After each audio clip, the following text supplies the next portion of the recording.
Doctor Priyanka homoeopathic physician నేను. నా clinic వచ్చేసి శ్రీవీణ హోమియో కేర్. సో ఈ అవార్డు రావడం ఫస్ట్ ఆఫ్ ఆల్ నాకు చాలా గౌరవంగా ఫీల్ అవుతున్నాను. First of all HMTV health care award సిస్టమ్కి నా ధన్యవాదాలు. ఎందుకంటే మమ్మల్ని వచ్చి ఎంకరేజ్ చేసి అవార్డు ఇవ్వడం అనేది గొప్ప విషయం. అండ్ ఇక్కడ హోమియోపతి ఫీల్డ్లో ఇవ్వడం అనేది చాలా గర్వకారణం అని చెప్పాలి. ఎందుకంటే హోమియో సిస్టమ్ అదర్ సిస్టమ్కి ఈక్వల్గా ఎంకరేజ్మెంట్ చేస్తూ హోమియోపతి గురించి అవేర్నెస్ తేవడం అన్నది చాలా ఇంపార్టెంట్. అది అదొక మంచి అచీవ్మెంట్ అని చెప్పాలి హోమియోపతి గురించి. అండ్ చెప్పాలంటే ఒక యంగ్ హోమియోపతి డాక్టర్కి ఇలా అవార్డు ఇవ్వడం అన్నది నాకు చాలా ఎంకరేజ్మెంట్గా ఉంది.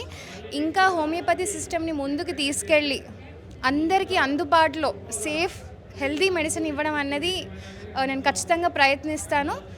అండ్ ఈ అవార్డు రావడం నాకు చాలా సంతోషంగా ఉంది. ఫైనల్గా ఈ అవార్డ్ మా పేరెంట్స్కి, మా హస్బెండ్కి, మా ఇన్లాస్ అండ్ నాకు వైద్యం నేర్పించిన నా గురువులందరికీ చాలా ధన్యవాదాలు. Thank you so much.